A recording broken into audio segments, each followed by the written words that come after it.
I'm 75 now, and I can't remember anybody except the Queen bee. The order was delivered without ceremony, but its meaning struck like a thunderclap. Inside a guarded royal vault, Princess Anne stood before an open security case, while Camilla remained outside, denied permission to enter. At the center of the confrontation was Diana's sapphire brooch, a deeply personal jewel the Queen Consort believed she could access, until Anne reclaimed it under direct royal authority. Before we go deeper into what this really means for the royal family, make sure to subscribe so you don't miss a single update. Anne entered carrying a sealed folder and placed it carefully on the custodian's desk. She said nothing. The royal vault, a heavily protected storage area where the monarchy keeps jewels and objects of exceptional historic value, could only be accessed through written permission, family consent, and approval from senior custodians responsible for guarding the collection. That morning, every safeguard had been activated. The Princess Royal watched as the custodian checked the signatures, turned the security key, and unlocked the case containing the sapphire. For years, the brooch had remained hidden among jewels too emotionally sensitive for ordinary ceremonial use.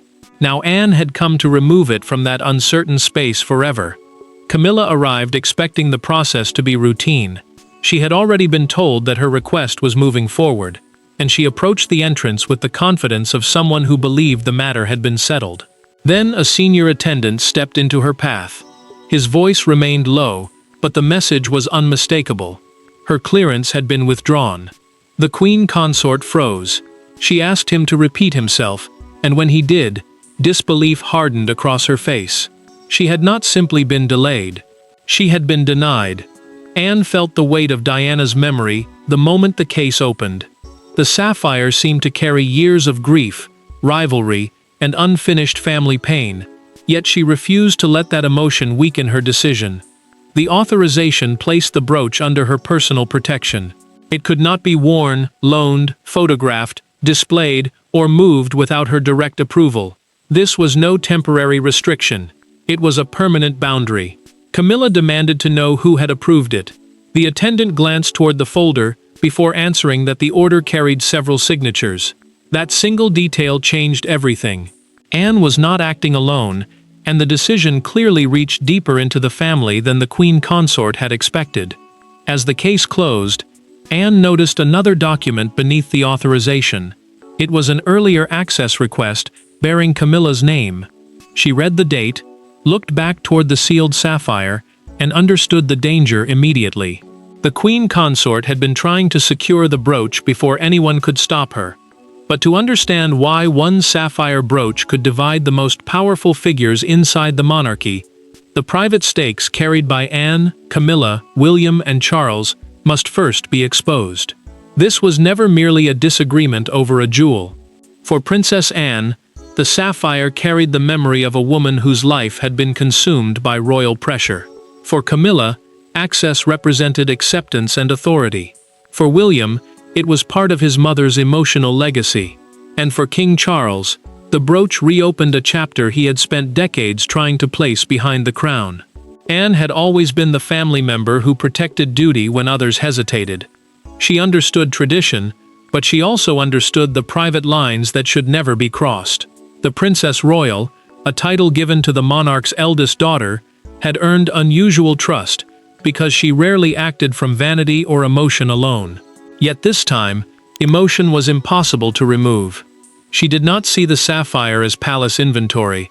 She saw it as part of Diana's unfinished story, a piece tied to grief, public judgment, and two sons who had grown up beneath the weight of their mother's absence. Camilla saw something different. As Queen Consort, meaning the wife of the reigning king without holding the sovereign's independent authority, she believed ceremonial access should reflect the position she had spent years building. Being stopped before attendance felt like more than an administrative refusal. It felt like a public reminder that rank could open most doors, but not every part of royal memory. Her humiliation quickly hardened into resentment, because she believed the restriction had been designed to place Diana between her and full acceptance once again. William received the private call while working alone. He stepped away from his desk, walked toward the window, and listened without interrupting. Then he asked only one question. Was it one of my mother's? The answer left him silent. The prince had already requested that Diana's personal jewels be separated from pieces available for general royal use, but that protection had never been fully enforced. Now the weakness in that arrangement had been exposed. Charles read the authorization document without an advisor beside him. He lowered the pages, removed his glasses, and remained still. The king wanted to defend his wife, yet he could not dismiss his son's claim to objects linked so deeply to Diana. Supporting Camilla risked reopening William's oldest wound. Supporting Anne risked making the Queen Consort feel abandoned by the one person she expected to stand beside her. Anne had prepared for that conflict long before the vault order. She had quietly maintained records showing which of Diana's jewels were gifts, which belonged to the crown, and which were believed to have been intended for her sons. One entry beside the sapphire brooch carried a brief note about a private remembrance ceremony. The words were controlled, but their meaning was explosive. That ceremony had transformed discomfort into open division. That hidden entry led directly to the ceremony everyone inside the palace later recognized as the true point of no return. The crisis did not begin inside the vault. It began months earlier, during a private remembrance ceremony for Diana, attended only by senior members of the family and a handful of trusted aides. Nothing had been intended for public view. Yet one quiet conversation beside a memorial display changed everything. Because Camilla expressed an interest in wearing the sapphire brooch at a future state occasion. William entered the gathering already carrying the weight of memory. Selected letters, family photographs, and personal jewels had been arranged for those closest to Diana, creating a private space where grief could exist without ceremony or public judgment. A remembrance ceremony is a formal gathering held to honor someone who has died, but this one was meant to feel intimate rather than official. Anne stayed close, because she understood how deeply the moment affected Diana's sons. Charles remained guarded, speaking carefully, and avoiding the display for longer than anyone failed to notice.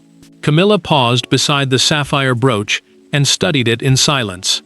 Then she turned to the royal collection curator and said it could be properly returned to service at an upcoming diplomatic reception. The curator, who was responsible for managing and protecting important royal objects, did not answer immediately. William heard every word. He turned toward her, his voice controlled but strained, and said the brooch was not available for ceremonial use. The room fell silent. Camilla felt the correction land in front of everyone.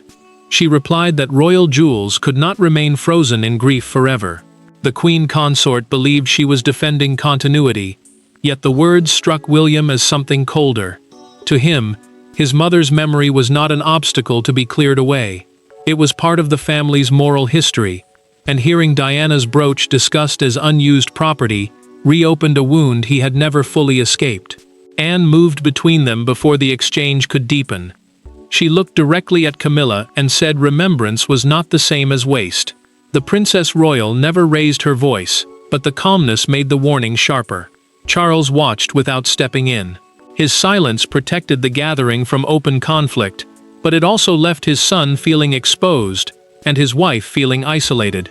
Later that evening, the curator received an informal written inquiry from Camilla's office, asking which documents would be needed for temporary access to the sapphire. The request reached Anne through a documented internal account, and she immediately began tracing the brooch's ownership history. What she found was troubling. Some records described it as part of the wider royal collection, while others treated it as a personal piece connected to Diana and her sons. Anne understood the danger at once. The uncertainty could be used to justify access unless someone acted first. So when Camilla's office finally submitted a formal vault request, she was ready. But stopping it would require a confrontation neither woman could avoid. The next time Anne and Camilla met, there were no memorial guests, no polite distractions, and no room left for either woman to retreat. The confrontation unfolded behind a closed door, with no cameras, and no audience beyond one stunned equerry. Camilla entered expecting an explanation for the vault restriction.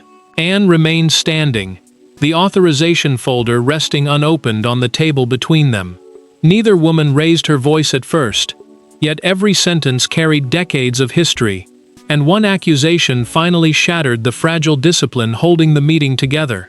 Anne had called the meeting after learning that Camilla intended to challenge the restriction through the king's household. That office manages the monarch's official work, staff, and private approvals, which meant the Queen Consort was preparing to push the dispute directly toward Charles. She believed her position gave her legitimate ceremonial access to major pieces within the royal collection. To her, the denial was not simply about one brooch.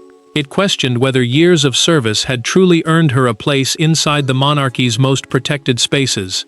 Camilla pulled out a chair, but Anne did not move. The silence stretched until she pushed it back into place and asked the question neither woman had wanted to say aloud. Was Diana's name being used to undermine her? The Princess Royal answered without hesitation. She said the issue was not title or rank. Some objects carried personal grief so deep that no position could erase it, and the sapphire belonged to that category. Camilla's restraint broke. She accused Anne of treating her like a permanent outsider, someone permitted to serve the institution but never allowed to belong fully within it. The Queen Consort said she had spent years standing beside Charles, carrying out duties, enduring judgment, and rebuilding trust. Yet every sensitive moment still placed her against a woman who was no longer there to answer for herself. Anne felt her composure crack. She said William should never be forced to watch his mother's belongings become symbols of someone else's triumph. The words landed harder than either had expected. For the first time, Camilla understood that this was not merely Anne defending tradition.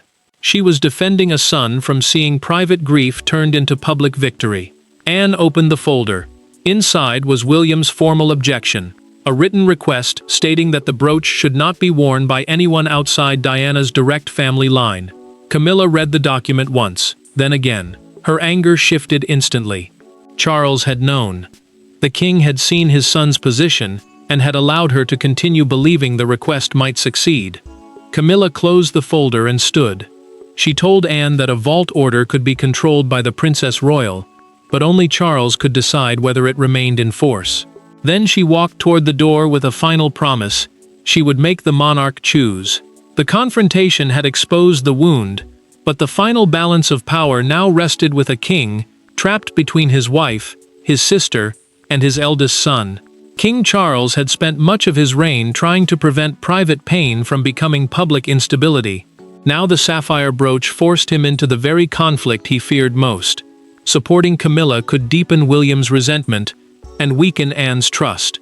Supporting Anne could humiliate his wife and confirm that Diana's memory still possessed a power the Queen Consort could never overcome. Charles held the final influence over household access, but power did not make the choice simple.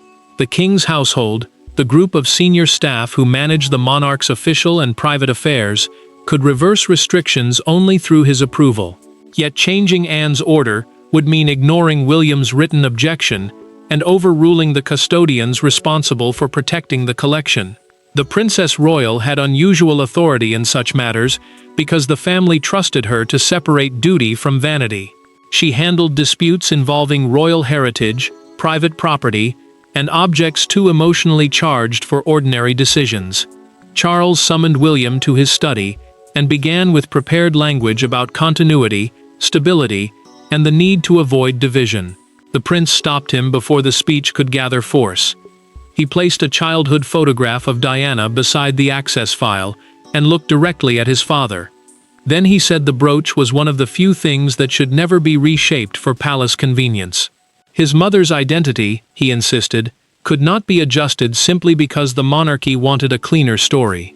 William felt the old grief rising, but he also knew he was speaking as the future king. He wanted to protect Diana as a son without appearing to use his position as a weapon. Charles heard something more painful. He heard an accusation that he had failed her once, and was now being asked not to fail her memory again. The silence between them became heavier than the argument itself. Anne's folder made the decision harder. Inside was a handwritten note from Diana, stating that certain sapphire pieces should one day remain close to William's family. The message was not a formal legal instruction, meaning it could not automatically control ownership, but its moral force was impossible to dismiss. Charles read it twice. He understood that overruling the restriction might be legally possible, yet emotionally indefensible. William left without asking for reassurance. Charles remained seated, holding the photograph in one hand and the note in the other. Camilla entered moments later, saw both items, and understood immediately which side had gained the advantage. The Queen Consort asked whether the order would stand. The king did not soften the answer. He would not reverse it. Camilla received no official reprimand, but the denial became permanent. Within days, palace staff began quietly removing her access to other items connected to Diana, and the punishment she feared most arrived without ever being called punishment. Charles's refusal settled the brooch's fate, but it also triggered immediate consequences that Camilla could neither conceal nor control. The first consequence arrived the following morning in the form of a revised access schedule. Camilla's name had vanished from several appointments involving the historic jewel collection. No public statement accompanied the change. There was no formal punishment and no accusation of wrongdoing. Yet inside the palace, everyone understood what had happened. The vault denial had become a wider boundary around Diana's legacy. Camilla received the schedule during breakfast and read the first page twice. She placed it face down without touching her tea. Royal collection access can be changed quietly through staff timetables, custodian instructions, and internal approval lists, all without creating a public announcement. That secrecy protected the monarchy from immediate scandal, but it made the punishment feel colder. Staff members were told to describe everything as a routine administrative adjustment. No one was to discuss the brooch, the vault, or the Queen Consort's removal from future appointments. Camilla felt stripped of more than access. She felt stripped of recognition. Her title had opened palaces, ceremonies, and staterooms, yet it could not erase the emotional order inside the family. Diana still occupied a place no crown could replace, and the Queen Consort understood that every missing appointment carried the same message. Some parts of royal history would never become hers. Charles tried to comfort her, but she turned the schedule toward him and asked why he had allowed her to enter a conflict he already knew she could not win. The king began to explain that the matter had moved quickly, but the words sounded weak even to him. He had known about William's objection. He had understood Anne's position. Yet he had allowed his wife to believe the request still had a chance. Camilla did not raise her voice. Her disappointment was quieter and far more painful. Anne carried the sealed brooch case into a separate secure chamber later that morning. Before handing it to the custodian, she rested her palm on the lid. Relief came first, then grief. The Princess Royal had protected the sapphire, but she knew protection alone could not decide its future. William soon sent a written request, asking that Catherine be included in every discussion concerning the brooch.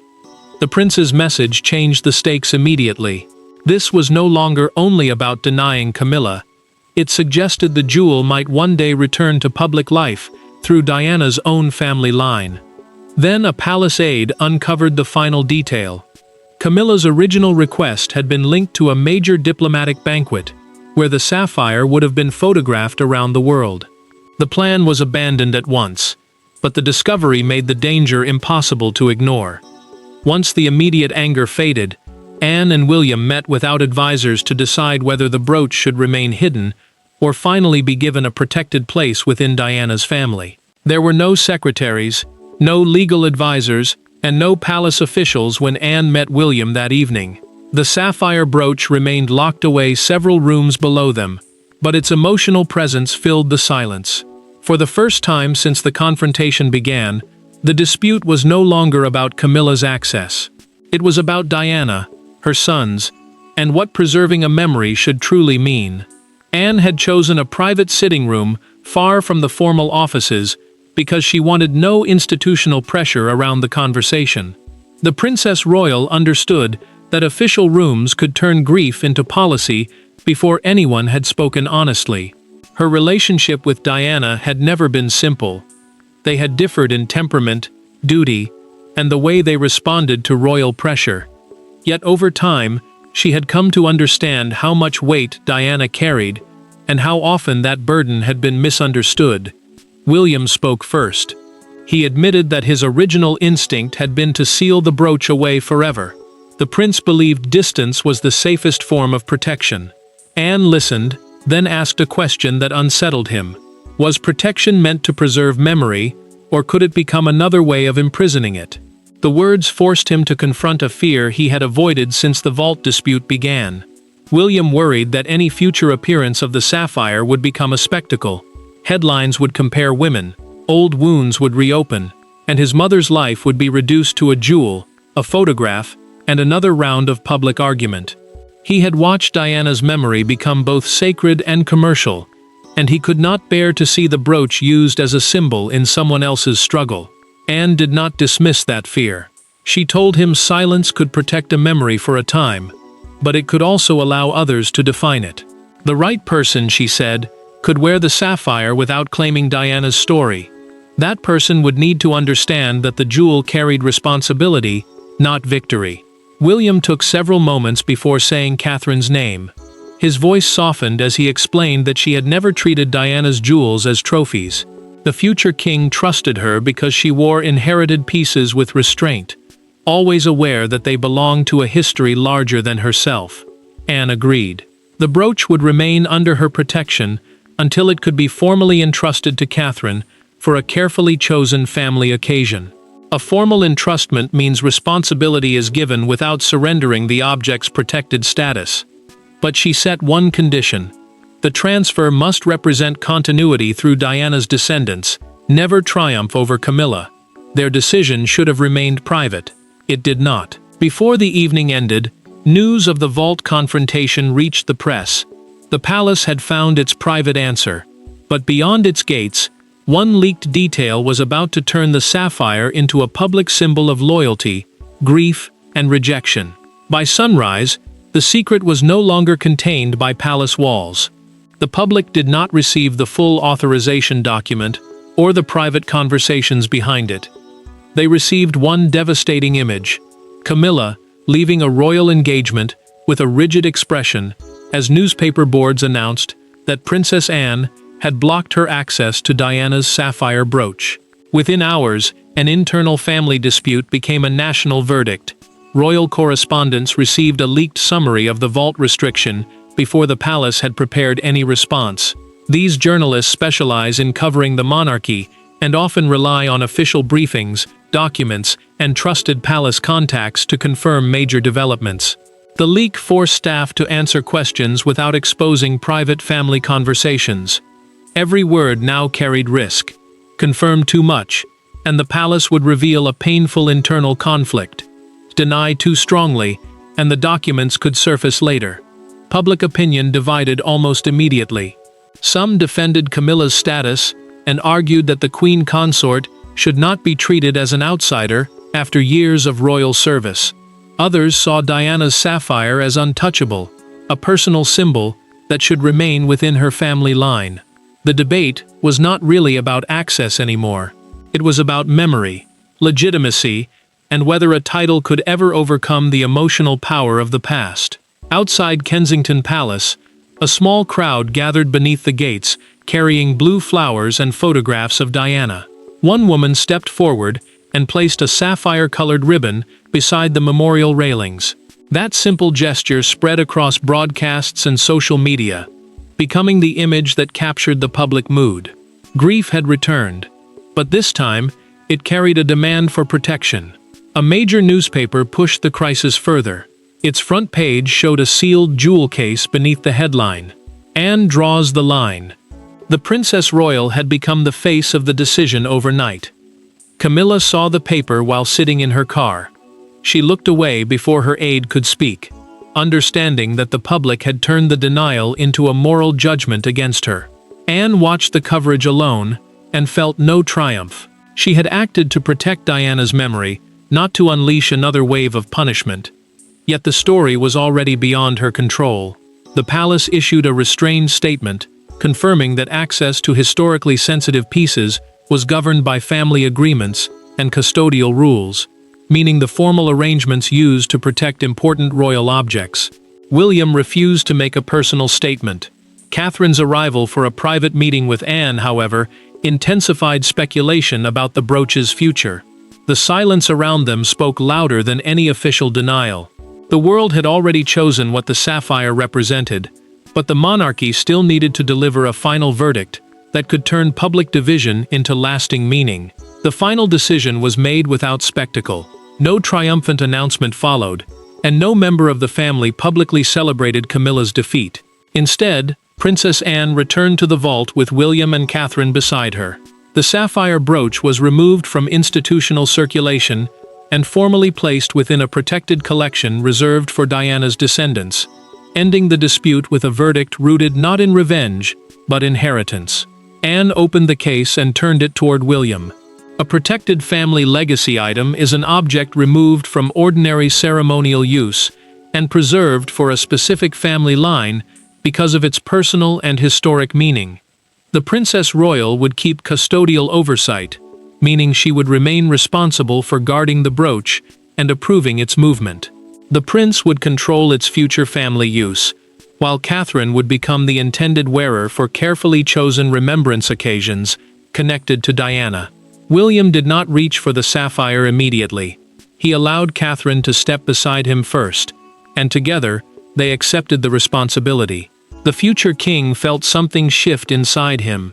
His mother's memory had finally been defended without being buried, reshaped, or turned into a weapon against another member of the family.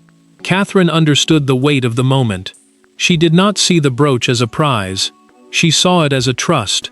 Camilla received written confirmation of the arrangement later that day. She read the document alone, closed the folder, and sat in silence.